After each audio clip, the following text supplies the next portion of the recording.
Hi everyone, this is Ramesh. Welcome to Ramesh sir maths class. మనం summative 2 exams కోసం 9th maths యొక్క model పేపర్ని discuss చేస్తున్నాం కదా. ఆల్రెడీ పార్ట్ 1లో భాగంగా ఈ మోడల్ పేపర్లోని 10th ఏ వరకు ఉన్న ప్రాబ్లమ్స్ అన్నిటిని డీటెయిల్గా డిస్కస్ చేయడం జరిగింది. ఒకవేళ మీరు ఆ వీడియో చూడనట్లయితే ఆ వీడియో యొక్క లింక్ని పైన కార్డ్స్లోను అలాగే కింద డిస్క్రిప్షన్లో ఉంచుతాను, అక్కడి నుంచి చూడొచ్చు. ఓకే, ఈరోజు వీడియోలో 10th B క్వశ్చన్ నుంచి డిస్కస్ చేయడానికి ప్రయత్నిద్దాం. Okay, visualize 5.28 bar on number line using successive magnification method up to 3 decimals. One of the important problem in first chapter. ఇక్కడ మనకి ఒక డెసిమల్ నెంబర్ని ఇవ్వడం జరిగింది. ఇది ఒక నాన్ టెర్మినేటింగ్ రిపీటింగ్ డెసిమల్ కదా. దీన్ని మనం నంబర్ లైన్ మీద రిప్రజెంట్ చేయాలి. ఒకసారి దీన్ని ఎక్స్పాండెడ్ ఫామ్లో రాసినట్లయితే 5. ఇక్కడ 8కి మాత్రమే బార్ ఉంది కాబట్టి 8 రిపీట్ అవుతుంది. 2, 8, 8 అండ్ సో ఆన్. అయితే ఇక్కడ మనకి అప్ టు 3 డెసిమల్స్ వరకు రిప్రజెంట్ చేస్తే సరిపోతుంది కదా. అంటే డెసిమల్ పాయింట్ తర్వాత 3 డిజిట్స్ వరకు తీసుకుంటాం. అంటే 5.288. దీనిని మనం నంబర్ లైన్ మీద రిప్రజెంట్ చేస్తే సరిపోతుంది. ఓకే, ఇక్కడ మనకి మొత్తం 4 డిజిట్స్ ఉన్నాయి కదా. 4 నెంబర్ లైన్స్ ఒకదాని కింద ఒకటి ఉండేట్లు డ్రా చేయండి ఫస్ట్. అంటే 4 స్ట్రైట్ లైన్స్ డ్రా చేస్తున్నాను నేను. 1, 2 స్కేల్ సహాయంతో మనం 4 నెంబర్ లైన్స్ డ్రా చేస్తాం. 3 అండ్ 4. ఓకే, ఫస్ట్ మనం ఏం చేస్తాం, ఇది మనకి ఇంటిగ్రల్ పార్ట్. డెసిమల్కి ముందున్న దాన్ని ఇంటిగ్రల్ పార్ట్ అంటే కదా 5. ఇది మనకి ఎక్కడ ఉంటుంది, మనకి 0కి 10కి మధ్యలో ఉంటుంది. అంటే 0 నుంచి స్టార్ట్ చేసాం. 1, 2, 3, 4, 5, 6, 7, 8, 9, 10. ఓకే, 1, 2, 3, 4, 5, 6, 7, 8, 9, 10. ఓకే, ఇది 5 పాయింట్ అనేది ఎక్కడ ఉంటుంది, 5కి 6కి మధ్యలో ఉంటుంది కాబట్టి దీన్ని మ్యాగ్నిఫికేషన్ చేస్తాం. ఇప్పుడు ఈ 5ని ఎక్కడికి తీసుకొస్తాం, ఇక్కడికి తీసుకొస్తాం. అట్లాగే ఈ 6ని ఎక్కడికి తీసుకొస్తాం, ఈ చివరిలోకి తీసుకొస్తాం. ఓకే, ఈ 5ని ఎట్లా రాయొచ్చు మనం, 5.0 అని రాయొచ్చు. అలాగే 6ని ఎట్లా రాయొచ్చు, 6.0 అని రాయొచ్చు. అంటే డెసిమల్లోకి వెళ్తున్నాం మనం. ఇప్పుడు దీన్ని 10 డివిజన్ చేస్తాం. 1, 2, 3, 4, 5, 6, 7, 8, 9, 10. ఓకే, ఈ 5ని ఎక్కడికి తీసుకొచ్చాం, ఇక్కడికి తీసుకొచ్చాం. 6ని ఇక్కడికి తీసుకొచ్చాం. ఇప్పుడు 6.0 ఫస్ట్ డివిజన్. తర్వాత ఏమవుతుంది, 5.0 ఫస్ట్ డివిజన్ అయింది. తర్వాత ఏమవుతుంది, 5.1, 5.2, 5.3, 5.4, 5.5, 5.6, 5.7, 5.8, 5.9, తర్వాత 6.0 వస్తుంది. ఓకే, నెక్స్ట్ మనకి ఏంటి, 5.28. ఈ 28 అనేది ఎక్కడ ఉంటుంది, మనకి 2కి 5.2కి 5.3కి మిడిల్లో ఉంటుంది. కాబట్టి మనం దీన్ని మ్యాగ్నిఫైయింగ్ చేస్తామన్నమాట. అంటే మనకి ఇక్కడికి ఏమొస్తుంది, 5.2 వస్తుంది. అలాగే ఇక్కడికి ఏమొస్తుంది, 5.3 వస్తుంది. దీన్ని ఎట్లా రాయొచ్చు మనం, 5.20, 5.30. ఓకే, దీన్ని మ్యాగ్నిఫికేషన్ చేసాం మనం. ఓకే, ఇప్పుడు ఏం చేస్తాం, దీన్ని 10 డివిజన్స్ చేస్తాం అనమాట. ఓకే, మ్యాగ్నిఫై చేసినప్పుడు మనకి ఎన్లార్జ్ అవుతుంది కదా. ఇప్పుడు దీన్ని 10 డివిజన్స్ చేస్తున్నాం. 1, 2, 3, 4, 5, 6, 7, 8, 9 అండ్ 10. ఇది 5.20. తర్వాత ఏమొస్తుంది, 5.21, 22 ఇట్లా వస్తాయి కదా. 5.21, 5.22, 5.23, 5.24, 5.25, 5.26, 5.27, 5.28, 5.29 అండ్ 5.30. ఓకే, ఇప్పుడు 5.288 అంటే 28కి 289కి మధ్యలో ఉంటుంది. ఇది ఎక్కడ ఉంది మనకి, ఇంకెక్కడ ఉంటుంది, ఈ మధ్యలో ఉంటుంది మనకి. 5.28 కంటే కొంచెం ఎక్కువ ఉంది కాబట్టి 5.28 తర్వాత ఉంటుంది. అంటే 5.29కి లోపల ఉంటుంది అనమాట. దీన్ని మ్యాగ్నిఫికేషన్ చేస్తాం మనం ఇప్పుడు. ఓకే, ఇప్పుడు ఇది 5.29 ఏమి ఇక్కడికి వస్తుంది, 5.29 చివరిలో 0 పెట్టుకోవచ్చు. అలాగే 5.28 ఎక్కడికి వస్తుంది, మనకి చివరిలోకి వస్తుంది. అంటే 5.280. ఇప్పుడు ఏం చేస్తాం, దీన్ని మళ్ళీ 10 డివిజన్స్ కింద డివైడ్ చేస్తాం. 1, 2, 3, 4, 5, 6, 7, 8, 9. 5.280 తర్వాత ఏమొస్తుంది 281 వస్తుంది. అంటే 5.281 5.282, 5.283, 5.284, 5.285, 5.286, 5.287, 5.288, 5.289, 5.290. ఓకే, ఇప్పుడు మనకు కావాల్సిన నెంబర్ ఇక్కడ వచ్చేసింది కదా 5.282. ఇది కదా మనకి 5.288. ఇది మనకి ఇచ్చిన క్వశ్చన్ యొక్క ఆన్సర్ అవుతుంది అనమాట. Step 1, step 2, step 3, step 4. కొన్ని సందర్భాల్లో మనం ఈ స్టెప్ 2 దగ్గర నుంచి స్టార్ట్ చేసినా నో ప్రాబ్లం, ఫుల్ మార్క్స్ పడతాయి మనకి. Next 11th A problem. When a polynomial 2x cube plus 3x square plus ax plus b is divided by x minus 2 leaves remainder 2 and x plus 2 leaves remainder minus 2. Find a and b. ఇక్కడ మనకు ఒక polynomial ఇచ్చారు, అదేంటంటే 2x cube plus 3x square plus ax plus b. మనం first ఆ పాలినామియల్ని some p of x అనుకున్నాం. Let p of x equal to 2x cube plus 3x square plus a x plus b. ఇప్పుడు ఇచ్చినవి ఏంటంటే మనం ఈ పాలినామియల్ని ఎక్స్ మైనస్ 2తో డివైడ్ చేసినప్పుడు రిమైండర్ 2 వస్తుందంట. మనం ఎక్స్ మైనస్ 2 అనే లీనియర్ పాలినామియల్ యొక్క జీరో ఎంత అవుతుందంటే ఈక్వల్ టు జీరోకి చేస్తే వస్తుంది. ఎక్స్ ఈక్వల్ టు -2 RHకి వెళ్తే +2 అంటే పి ఆఫ్ 2 అనమాట according to remainder theorem. P of 2 ఎంతకు సమానం అవుతుంది? 2కి ఈక్వల్ అవుతుంది. అండ్ నెక్స్ట్ ఎక్స్ ప్లస్ 2తో డివైడ్ చేసినప్పుడు రిమైండర్ -2. ఎక్స్ ప్లస్ 2 యొక్క జీరో ఫైండ్ అవుట్ చేద్దాం. ఈ +2ని RHతో తీసుకెళ్తే -2 అవుతుంది. అంటే పి ఆఫ్ -2 ఇచ్చారనమాట. పి ఆఫ్ -2 అంటే ఎక్స్ ప్లస్ 2తో డివైడ్ చేసినప్పుడు రిమైండర్ -2 అంటే ఈక్వల్ టు -2. అయితే మనం ఏబి వాల్యూస్ ఫైండ్ అవుట్ చేయాలి. ఓకే, ఈ రెండింటిని మనం యూటిలైజ్ చేసుకుందాం. First P of 2 find out చేసి 2కి ఈక్వల్ చేసినట్లయితే, అంటే ఇందులో పాలినామియల్ ఎక్స్ని 2తో రీప్లేస్ చేసినట్లయితే 2 × 2 cube plus 3 × 2 square plus a × 2 plus b equal to 2. Okay, first పవర్స్ని సింప్లిఫై చేయాలి. ఓకే, ఇక్కడ 2ని క్యూబ్ చేస్తే 8 ప్లస్ 3, 2ని స్క్వేర్ చేస్తే 4, ఇక్కడ ఏ పవర్ ఏం లేదు కదా 2 ప్లస్ b ఈక్వల్ టు 2. ఇప్పుడు multiplication 2 8s are 16, 3 4s are 12 plus a × 2 అంటే 2a plus b equal to 2. ఈ రెండు లైక్ టర్మ్స్ కాన్స్టెంట్స్ కదా, వాటిని యాడ్ చేయొచ్చు, ఒకే సైన్ ఉంది కాబట్టి. 28 plus 2a plus b equal to 2. ఇక్కడ కాన్స్టెంట్ ఉంది కదా RHలో, ఈ కాన్స్టెంట్ కూడా RHలోకి తీసుకువెళ్ళినట్లయితే 2a plus b equal to 2 plus 28 RHలోకి వెళ్తే -28. That implies 2a plus b equal to plus number minus number ఉంటే సబ్ట్రాక్ట్ చేస్తాం, -26 వస్తుంది. దీన్ని ఈక్వేషన్ 1 అనుకుందాం. అట్లాగే పి ఆఫ్ -2 ఈక్వల్ టు -2ని యూజ్ చేసుకుని మరొక ఈక్వేషన్ రాబడతాం. అంటే పి ఆఫ్ -2 ఈక్వల్ టు, అంటే ఎక్స్ని పాలినామియల్లో -2తో రీప్లేస్ చేయాలి. అంటే 2 × -2 cube plus 3 × -2 square plus a × -2 plus b equal to -2. That implies first power simplify చేస్తాం కదా. 2 × -2ని క్యూబ్ చేస్తే -8, పవర్ ఆడ్ నెంబర్ ఉన్నప్పుడు అగైన్ నెగిటివ్ నెంబర్ వస్తుంది. నెక్స్ట్ ప్లస్ 3 × -2 స్క్వేర్ చేస్తే +4 అయిపోతుంది.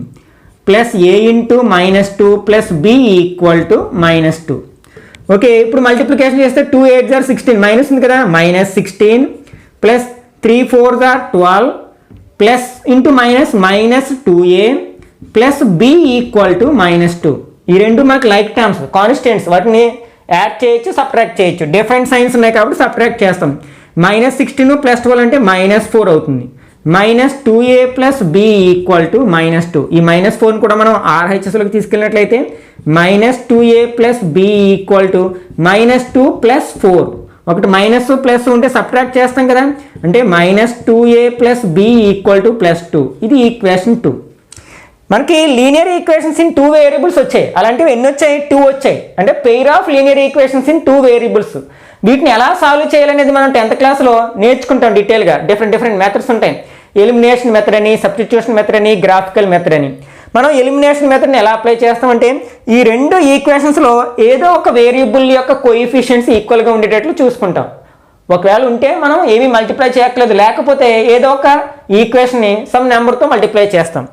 ఇక్కడ వేరియబుల్ ఏంటి ఏ బి, ఇక్కడ వేరియబుల్స్, ఇక్కడ ఏ యొక్క కోఎఫిషియంట్ 2 ఉంది, ఇక్కడ ఏ యొక్క కోఎఫిషియంట్ 2 ఉంది. కాబట్టి మనం ఇంకేం చేయవలసిన లేదు, డైరెక్ట్గా ఒక ఈక్వేషన్ మరొక ఈక్వేషన్ వేసుకుని యాడ్ చేయడమో సబ్ట్రాక్ట్ చేయడమో చేద్దాం. ఓకే, 2 ఈక్వేషన్ ఒకదాని కింద ఒకటి రాద్దాం. 2a + b = -26 ఇది ఈక్వేషన్ 1, -2a + b = 2 ఇది ఈక్వేషన్ 2. ఇప్పుడు ఈక్వల్గా ఉన్న కోఎఫిషియంట్స్కి అంటే ఒకే వేరియబుల్స్, ఇక్కడ 2a ఇక్కడ 2a ఉంది, ఒకే సైన్ ఉంటే సబ్ట్రాక్ట్ చేయాలి, డిఫరెంట్ సైన్స్ ఉంటే యాడ్ చేయాలి. ఇక్కడ డిఫరెంట్ సైన్స్ ఉన్నాయి కాబట్టి ఈక్వేషన్ 1ని ఈక్వేషన్ 2ని యాడ్ చేస్తే సరిపోతుంది. +2aకి -2a యాడ్ చేస్తే 0 అయిపోతుంది, డిఫరెంట్ సైన్స్ ఉన్నాయి కాబట్టి. b + b ఏమవుతుంది 2b అవుతుంది. ఇక్కడ -26 + 2 డిఫరెంట్ సైన్స్ ఉన్నాయి కాబట్టి సబ్ట్రాక్ట్ చేయాలి కదా, అంటే -24 అవుతుంది.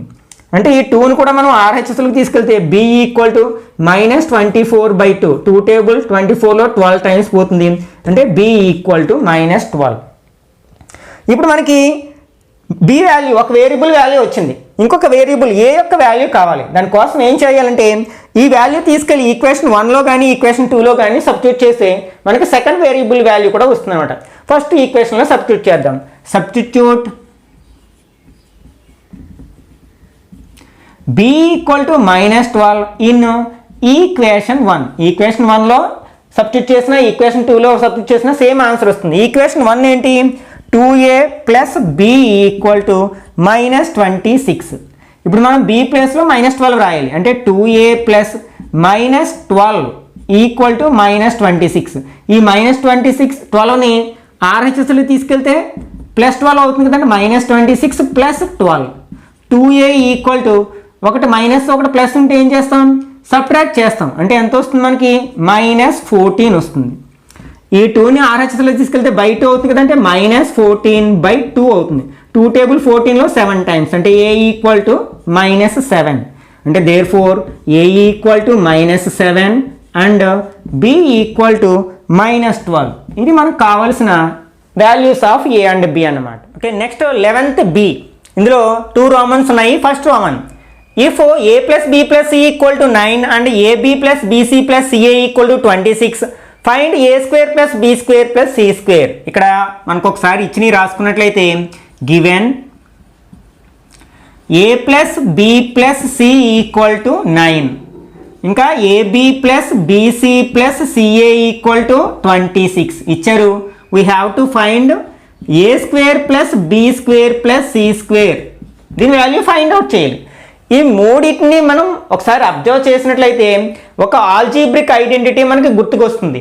ఏంటంటే అది a + b + c whole square = a² + b² + c² + 2ab + 2bc + 2ca. Okay, మనకి ఇక్కడ a + b + c ఉంది, a² + b² + c² ఉంది.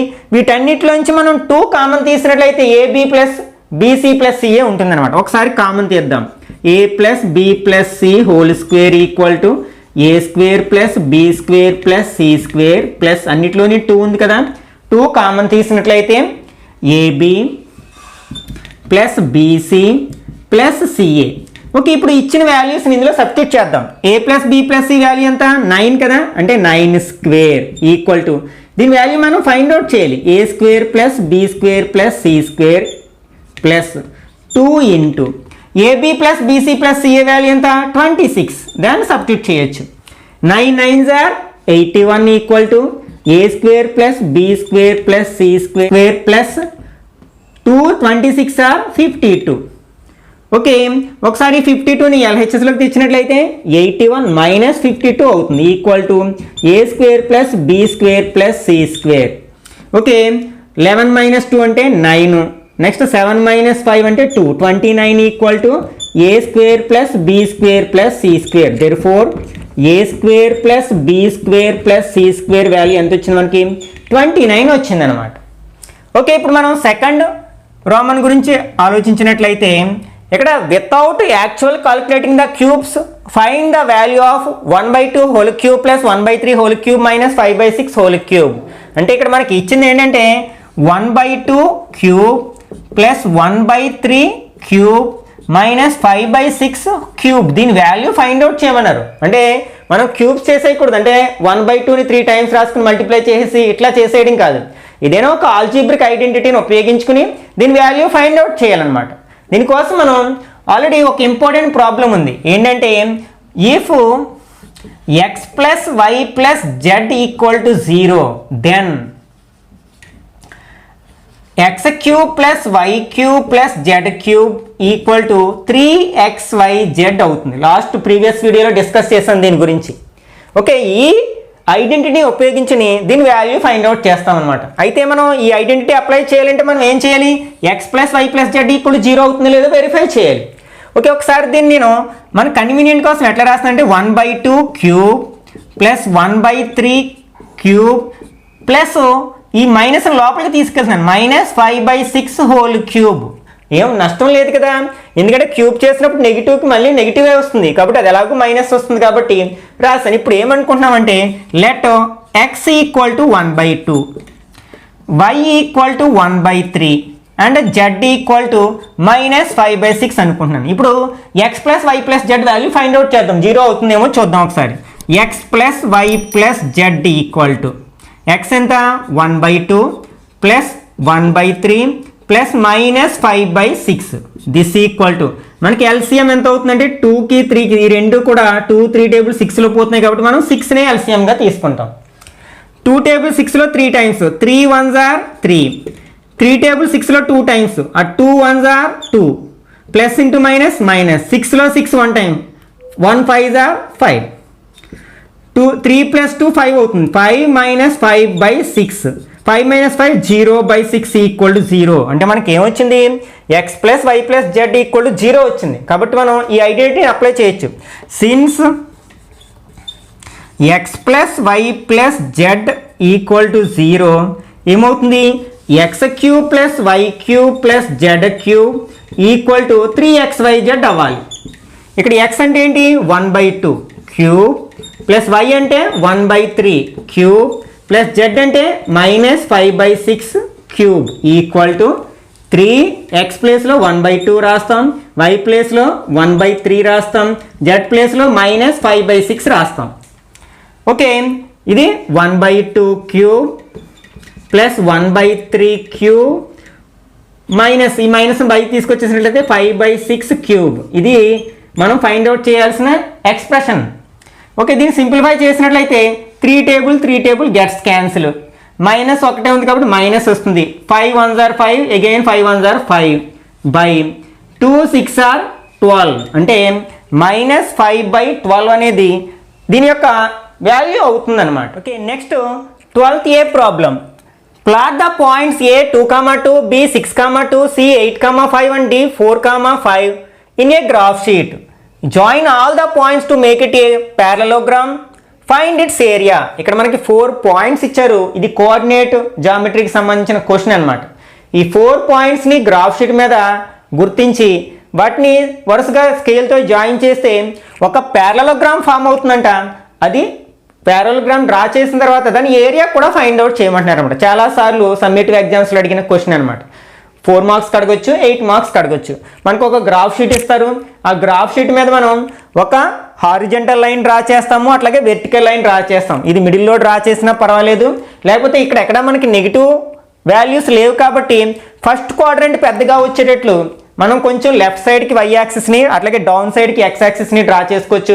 మనకి లైన్స్ ఉంటాయి గ్రాఫ్ షీట్ మీద, ఒక్కొక్క లైన్ మీద ఒక్కొక్క నెంబర్ని వేసుకుంటూ వెళ్తాం. ఈ రెండింటి యొక్క ఇంటర్సెక్టింగ్ పాయింట్ మనం ఆరిజిన్ అంటాం. ఓకే, అది 0 అవుతుంది. నెక్స్ట్ 1 2 3 ఇట్లా ఒక నెంబర్ మనకి గ్రాఫ్ షీట్లో మనకి నెంబర్స్ వెర్టికల్ లైన్స్ ఉంటాయి, అట్లాగే హారిజంటల్ లైన్స్ ఉంటాయి. ఈ వెర్టికల్ లైన్స్ అన్నిటి మీద ఒక్కొక్క దాని మీద ఒక్కొక్క నెంబర్ని వేసుకుంటూ వెళ్తాం, అలాగే హారిజంటల్ లైన్స్ మీద కూడా నెంబర్స్ వేసుకుంటూ వెళ్తాం. ఇప్పుడు మనం ఈ పాయింట్స్ లొకేట్ చేయడానికి ప్రయత్నిద్దాం. A 2, 2 అంటే x coordinate 2, y coordinate 2. x axis మీద 2 ఎక్కడ ఉంది చూసుకుంటాం, అలాగే y యాక్సిస్ మీద 2 చూసుకుంటాం. ఇక్కడ మనకు ఒక వెర్టికల్ లైన్ ఉంటుంది, ఇక్కడ ఒక హారిజంటల్ లైన్ ఉంటుంది. ఆ రెండింటి యొక్క ఇంటర్సెక్టింగ్ పాయింట్ దగ్గర ఒక పాయింట్ లొకేట్ చేస్తాం. అది ఏమవుతుంది అనమాట? A అవుతుంది. దీని కోఆర్డినేట్స్ ఏంటంటే 2, 2. నెక్స్ట్ సెకండ్ పాయింట్ B 6, 2 అంటే x కోఆర్డినేట్ 6, y కోఆర్డినేట్ 2 అవుతుంది.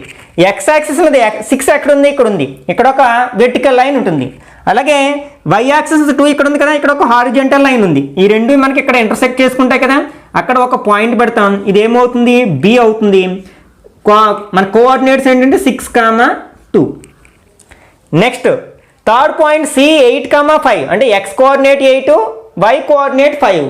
అంటే ఎక్స్ యాక్సిస్ మీద 8 ఎక్కడ ఉంది, ఇక్కడ ఉంది. అలాగే వై యాక్సిస్ మీద 5 ఎక్కడ ఉంది, ఇక్కడ ఉంది. ఇక్కడ యొక్క వెర్టికల్ లైన్, ఇక్కడ హారిజంటల్ లైన్, ఈ రెండు ఎక్కడ మీట్ అవుతాయో చూసుకుని అక్కడ ఒక పాయింట్ లొకేట్ చేసి ఇది సి ఏంటంటే 8,5. Next fourth point D 4,5 x 4 y 5. X axis మీద 4 ఎక్కడ ఉంది, వై యాక్సిస్ మీద 5 ఇక్కడ ఉంది. ఇక్కడ వెర్టికల్ లైన్, ఇక్కడ హారిజంటల్ లైన్ ఎక్కడ మీట్ అవుతాయో చూసుకుని అక్కడ మనం ఒక పాయింట్ లొకేట్ చేస్తాం. ఇది డి 4,5 అవుతుంది అనమాట. ఇప్పుడు మనం స్కేల్ ఉపయోగించి వీటిని జాయిన్ చేసినట్లయితే మనకు ఒక ప్యారలలోగ్రామ్ వస్తుంది కదా వరుసగా.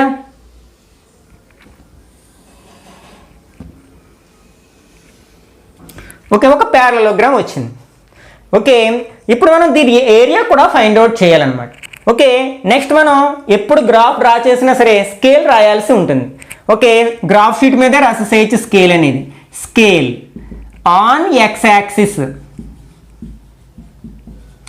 1 cm ఈక్వల్ టు మనం ఎంత చెప్పుని ఇంక్రీజ్ చేసుకుంటూ వెళ్ళాం, 1 చెప్పుని ఇంక్రీజ్ చేసుకుని వెళ్ళాం కదా, కాబట్టి 1 యూనిట్ అవుతుంది. అలాగే ఆన్ వై యాక్సిస్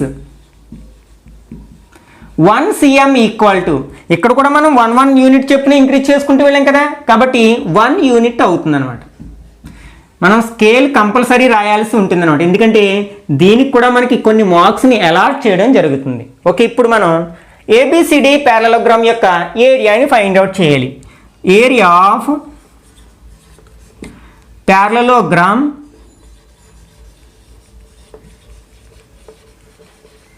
ఏబిసిడి మనం లోయర్ క్లాసులో నేర్చుకుంటాం కదా. ప్యారలలోగ్రామ్ ఏరియా ఫార్ములా ఏంటంటే base into height BH.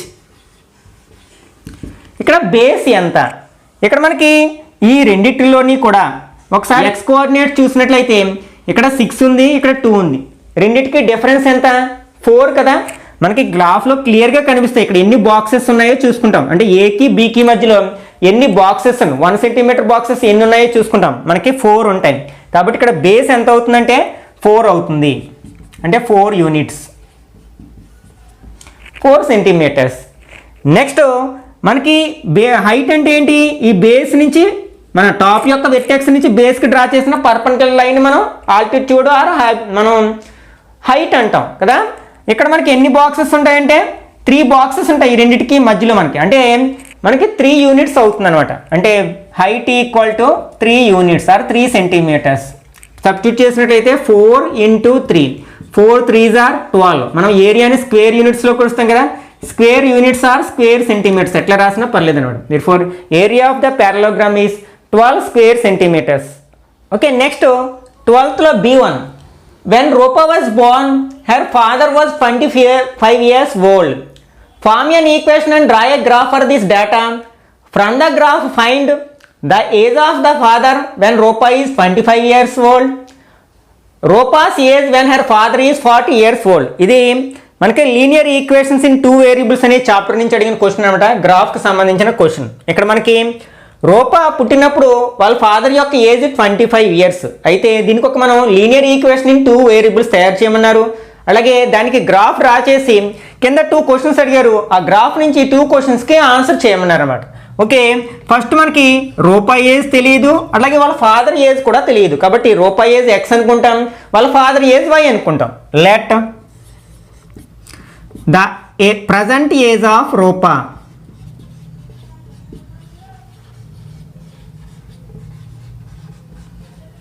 equal to x years and the present age of her father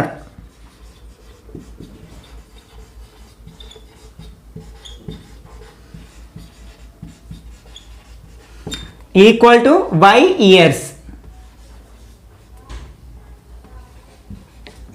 okay, ఇప్పుడు మనం ఇచ్చిన డేటా ఆధారంగా ఈక్వేషన్ తయారు చేయాల్సి వస్తే, అంటే పుట్టినప్పుడు రూపా పుట్టినప్పుడు వాళ్ళ ఫాదర్ 25 అంటే వాళ్ళిద్దరికి ఏజ్ గ్యాప్ ఎంత అంటే 25 ఇయర్స్.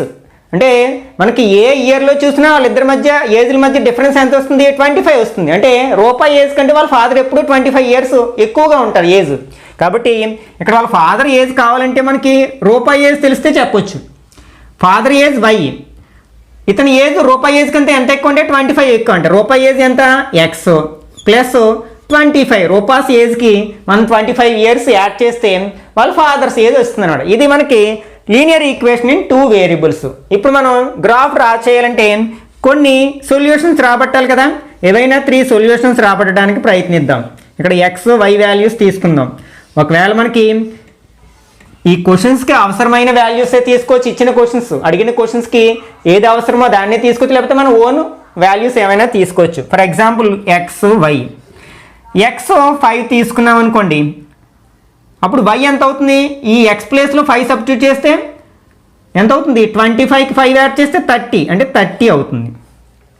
ఇక్కడ అడిగిన క్వశ్చన్స్ చూద్దాం ఒకసారి. The age of father when రూపాయి ఈజ్ 25 ఇయర్స్ ఓల్డ్.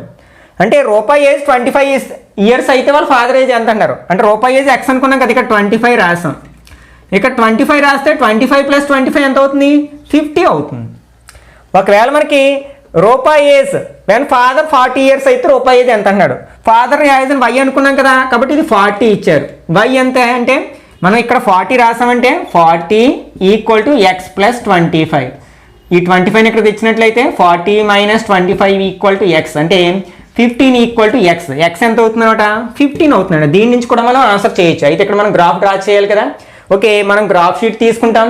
ఇక్కడ ఏజెస్ అనేవి మనకి నెగిటివ్ అవడానికి అవకాశం లేదు కాబట్టి ఫస్ట్ క్వాడ్రంటే పెద్దగా వచ్చేటట్లు గ్రాఫ్ డ్రా చేసుకోవచ్చు అనమాట. ఒక హారిజంటల్ లైన్ డ్రా చేసి ఎక్స్ యాక్సిస్ అని పేరు పెడతాం, వెర్టికల్ లైన్ డ్రా చేసి వై యాక్సిస్ అని పేరు పెడతాం, ఇంటర్సెక్టింగ్ పాయింట్ని 0 అంటాం. ఇక్కడ మనకి వాల్యూస్ ఎలా ఉన్నాయి, ఎక్స్ మీద 5, 15, 25 ఇలా ఉన్నాయి. అంటే ఇవి 5 టేబుల్లో వచ్చే నెంబర్స్ కాబట్టి మనం 5 చెప్పుని తీసుకోవచ్చు అనమాట. అంటే 5, 10, 15, 20, 25, 30, 35, 40 అండ్ సో ఆన్.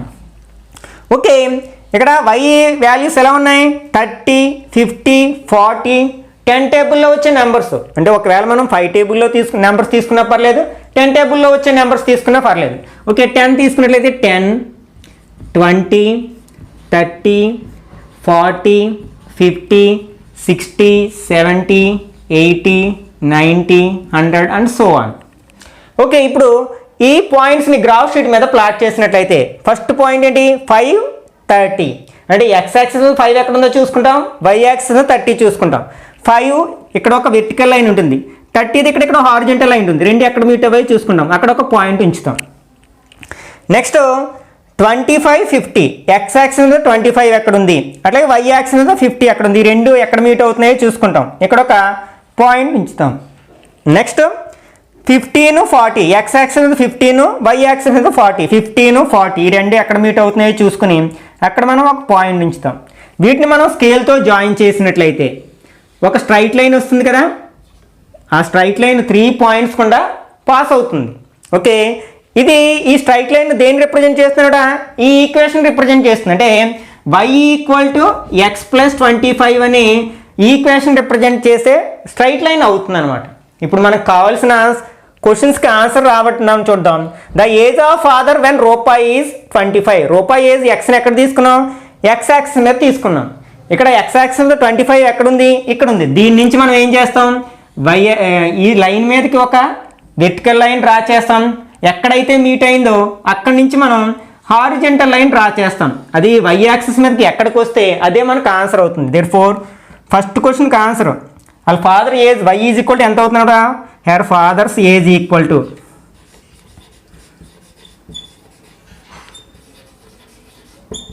50 ఇయర్స్ అవుతుంది అనమాట.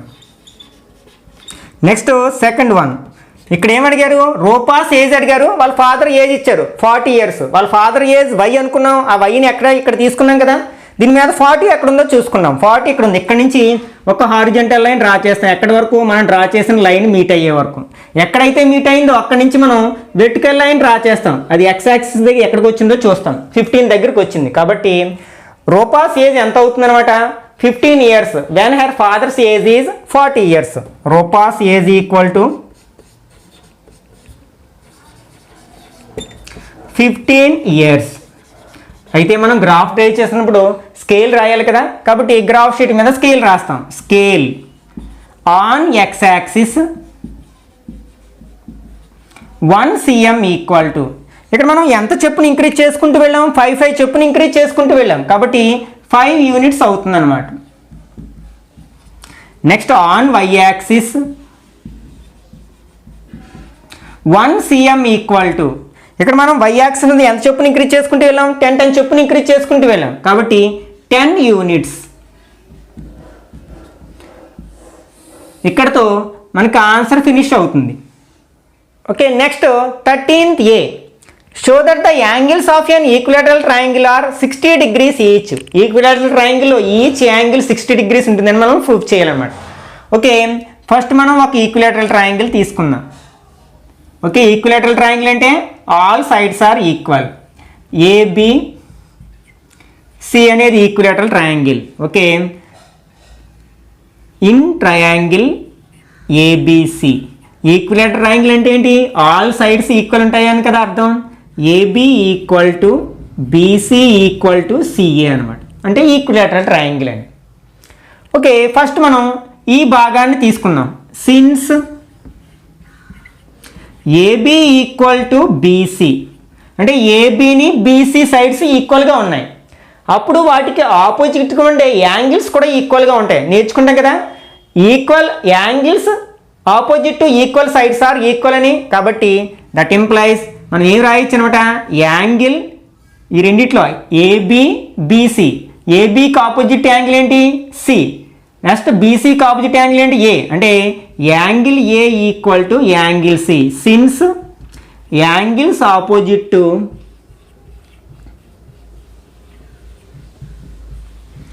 Equal sides. ఓకే, దీన్ని ఈక్వేషన్ 1 అనుకుందాం. నెక్స్ట్ ఈ సెకండ్ పార్ట్ తీసుకుందాం. Since BC equal to CA, మనం ఏం రాయొచ్చు, BC అంటే ఇది, CA అంటే ఇది, ఈ రెండే ఈక్వల్ కాబట్టి వీటికి ఆపోజిట్గా యాంగిల్స్ కూడా ఈక్వల్గా ఉంటాయి. BCకి ఆపోజిట్గా ఉన్న యాంగిల్ ఏంటి, యాంగిల్ A. అలాగే ACకి ఆపోజిట్గా ఉన్న యాంగిల్ ఏంటి, B, అంటే angle A equal to angle B. ఇది కారణం ఏంటంటే since angles opposite to equal sides. దీన్ని ఈక్వేషన్ 2 అనుకుందాం. ఓకే, ఈక్వేషన్ 1ని 2ని ఒకసారి క్లబ్ చేసి చూసినట్లయితే యాంగిల్ A యాంగిల్ Cకి ఈక్వల్గా ఉంది, అట్లాగే యాంగిల్ A యాంగిల్ Bకి ఈక్వల్గా ఉంది, అంటే దాన్ని బట్టి మనకి 3 యాంగిల్స్ ఈక్వల్ అని అర్థమైపోతుంది కదా. Therefore from 1 and 2 we can say that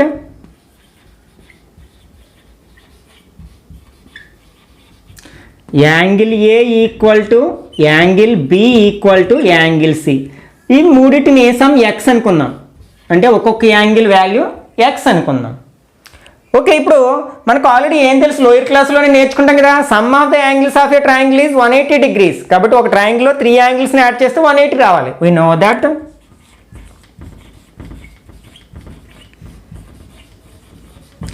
some of the angles of a triangle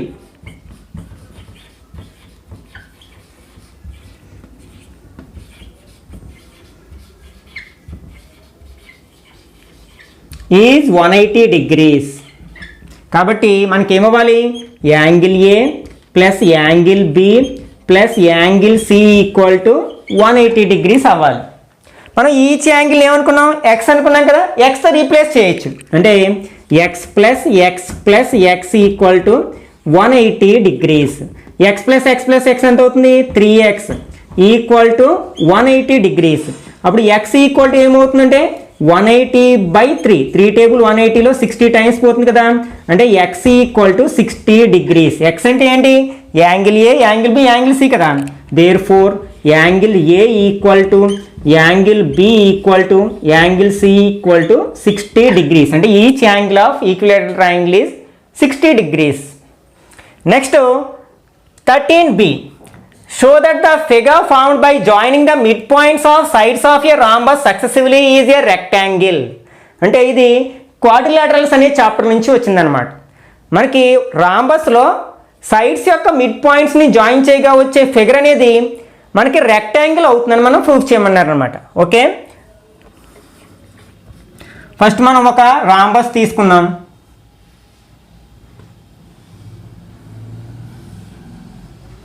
A B C D అనేది ఇక్కడ రాంబస్ అన్నమాట.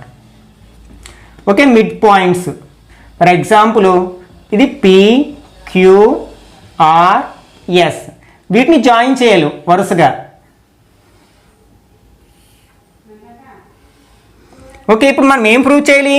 PQRS ఈజ్ ఏ రెక్టాంగిల్ అని మనం ప్రూవ్ చేయాలన్నమాట. ఓకే, ఇచ్చింది ఏంటంటే ABCD is a rhombus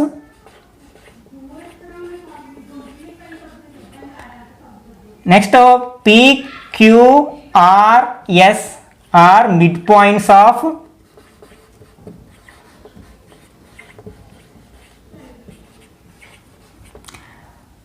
ABBC and DA అంటే సైడ్స్ ఆఫ్ రాంబస్ అన్నమాట. ఓకే, నేను ఏం చేస్తుంటే వీటిని జాయిన్ చేస్తున్నాను, ఏసీని అలాగే బీడీని కూడా జాయిన్ చేస్తున్నాను. ఈ రెండు ఓ దగ్గర ఇంటర్సెక్ట్ అవ్వాయి అనుకుందాం. Okay, join AC and BD. మనం ఒక ఇంపార్టెంట్ థియరం నేర్చుకుంటాం ఈ చాప్టర్లో, మిడ్ పాయింట్ థియరం అని. అదేం చెప్తుందంటే ఏదైనా ఒక ట్రయాంగిల్లో ఫర్ ఎగ్జాంపుల్ ఏబిసి అనే ఒక ట్రయాంగిల్ ఉందనుకోండి, ఇందులో ఏవైనా టూ సైడ్స్ యొక్క మిడ్ పాయింట్స్ తీసుకున్నాం. ఫర్ ఎగ్జాంపుల్ ఏబి యొక్క మిడ్ పాయింట్ P, ఏసీ యొక్క మిడ్ పాయింట్ Q అనుకుందాం. ఈ రెండింటిని జాయిన్ చేసాం, ఒక లైన్ సెగ్మెంట్ ఫామ్ అయింది. అప్పుడు ఈ PQ అనేది మనం ఈ టూ సైడ్స్ యొక్క మిడ్ పాయింట్స్ తీసుకుని జాయిన్ చేసాం, PQ ఫామ్ అయింది. అంటే అది థర్డ్ సైడ్కి ప్యారలల్గా ఉంటుంది. అట్లాగే దాంట్లో హాఫ్ ఉంటుంది, అంటే PQ is equal to half BC. ఇది most important theorem in quadrilaterals chapter అనమాట. అంటే ఒక ట్రయాంగిల్లో ఏవైనా టూ సైడ్స్ యొక్క మిడ్ పాయింట్స్ని జాయిన్ చేయగా వచ్చిన లైన్ సెగ్మెంట్ అనేది థర్డ్ సైడ్కి ప్యారలల్గాను మరియు అందులో హాఫ్ ఉంటుంది. ఈ కాన్సెప్ట్ని ఇక్కడ ఉపయోగించుకుంటాం అనమాట. ఫర్ ఎగ్జాంపుల్ ఇప్పుడు ఏబిసి ట్రయాంగిల్లో PQలు ఏంటి? ABBC అనే సైడ్స్ యొక్క మిడ్ పాయింట్స్, కాబట్టి వాటిని జాయిన్ చేస్తే మనకి PQ ఫామ్ అయింది. ఇది ఎలా ఉంటుంది అనమాట? ఏసీకి ప్యారలల్గా ఉంటుంది అండ్ అందులో హాఫ్ ఉంటుంది. Since PQR mid points of ABBC, మనం ఏం చెప్పొచ్చు అనమాట ఈ థియరం నుంచి? PQ is parallel to AC and PQ equal to half AC. ఇదే థియరంని అప్లై చేసాం. ఇదేంటి? మిడ్ పాయింట్ థియరం అన్నమాట. ఇక్కడ బ్రాకెట్లో mid point by mid point theorem అని రాస్తాం. అట్లాగే నెక్స్ట్ మనం ఈ పై ట్రయాంగిల్లో అంటే ACD ట్రయాంగిల్ తీసుకున్నట్లయితే, okay, since R, SR mid points of CD and AD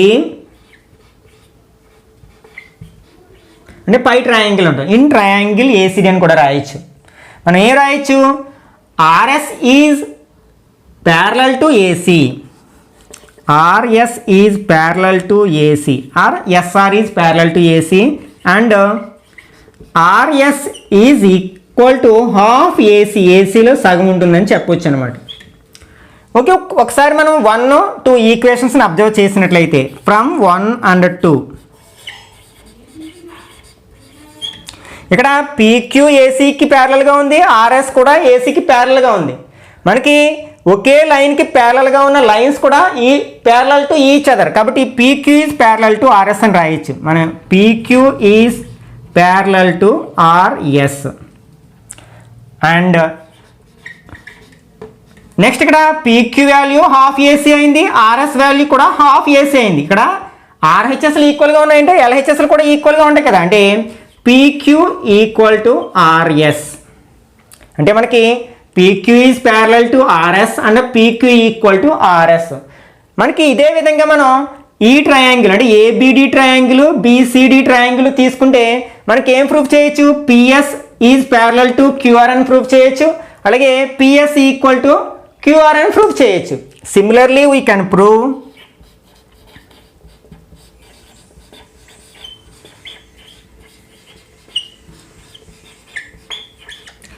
PS is parallel to QR and PS equal to QR. అంటే ఇప్పుడు మనకి ఏమొచ్చాయి, పీక్యూఆర్ఎస్లో ఆపోజిట్ సైడ్స్ ప్యారలల్గా ఉన్నాయి, ఈక్వల్గా ఉన్నాయి. ఆపోజిట్ సైడ్స్ ప్యారలల్గాను ఈక్వల్గా ఉంటే దాన్ని ఏమంటాం, ప్యారలలోగ్రామ్ అంటాం. Therefore PQRS is a parallelogram. Therefore PQRS is a parallelogram. అయితే మనకి ప్యారలలోగ్రామ్ అని ప్రూవ్ చేయలేదు, రెక్టాంగిల్ అని ప్రూవ్ చేయమన్నారు. నెక్స్ట్ మనకి రాంబస్లో డయాగోనల్స్ అనేవి పర్పెండిక్యులర్లీ బైసెక్ట్ ఈచ్ అదర్, ఒకదానికొకటి పర్పెండిక్యులర్గా ఉంటాయి, బైసెక్ట్ చేసుకుంటాయి. అంటే అప్పుడు మనకి ఇక్కడ యాంగిల్ ఎంత ఉంటుందంటే 90 degrees ఉంటుంది. Okay, we know that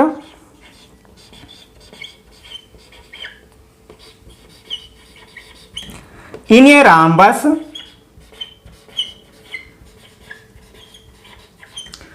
diagonals bisects perpendicularly. ఇది పర్పెండిక్యులర్లీ అని రాయడానికి సింబల్ అన్నమాట. కాబట్టి యాంగిల్ ఏఓబి ఈక్వల్ టు ఎంత అవుతుందంటే 90 degrees అవుతుంది. అంటే angle AOB equal to 90 degrees. ఇప్పుడు మనకి ఇది కూడా మనకి ఒక ప్యారలలోగ్రామ్ అవుతుంది. కాబట్టి ఇందులో ప్యారలలోగ్రామ్లో ఆపోజిట్స్ యాంగిల్స్ ఈక్వల్గా ఉంటాయి కదా, కాబట్టి పి దగ్గర యాంగిల్ కూడా 90 degrees అవుతుంది. That employees angle P equal to అంటే QPS ఆర్ SPQ. ఎందుకంటే ప్యారలలోగ్రామ్లో ఆపోజిట్ యాంగిల్స్ ఈక్వల్స్ కాబట్టి ఆపోజిట్ ఆర్ ఈక్వల్. ఇప్పుడు ఏమొచ్చింది మనకి, PQRSలో యాంగిల్ P 90 degrees అని వచ్చింది. మనం రెక్టాంగిల్ యొక్క డెఫినేషన్ ఏం నేర్చుకుంటాం, if in a parallelogram one angle is 90 degrees then it is rectangle. కాబట్టి ఒక యాంగిల్ 90 degrees అయింది కాబట్టి PQRS ఏమవుతుంది అనమాట, రెక్టాంగిల్ అవుతుంది. Therefore PQRS is a rectangle. Hence proved. Okay, ఇక్కడితో మనం మోడల్ పేపర్స్లో భాగంగా పేపర్ 1 అని ఫినిష్ చేయడం జరిగింది. నెక్స్ట్ పార్ట్లో పేపర్ 2ని కూడా ఎలా ఆన్సర్ చేయాలో డిస్కస్ చేద్దాం. నేను మ్యాక్సిమం ఈ పేపర్ని ప్రిపేర్ చేసేటప్పుడు డిఫరెంట్ చాప్టర్స్లోని ఇంపార్టెంట్ క్వశ్చన్స్ తీసుకుని ప్రిపేర్ చేయడం జరిగింది. ఇంకా మీరు వీటితో పాటు మరికొన్ని ఇంపార్టెంట్ ప్రాబ్లమ్స్ నేర్చుకున్నట్లయితే సమ్మేటివ్ 2 ఎగ్జామ్స్ని సక్సెస్ఫుల్గా కంప్లీట్ చేయగలుగుతారు. ఈ వీడియో నచ్చినట్లయితే లైక్ చేయండి, అట్లాగే మీ ఫ్రెండ్స్ కూడా షేర్ చేయండి. ఇట్లాంటి మరిన్ని వీడియోస్ కోసం ఛానల్ని సబ్స్క్రైబ్ చేసుకుని పక్కన ఉన్న బెల్ ఐకాన్ని క్లిక్ చేసినట్లయితే నేను వీడియో పోస్ట్ చేసిన ప్రతిసారి మీకు నోటిఫికేషన్ రూపంలో తెలుస్తుంది. వెంటనే ఆ వీడియో చూసే అవకాశం ఉంటుంది. నెక్స్ట్ పార్ట్లో మళ్ళీ కలుసుకుందాం. Till then bye bye now.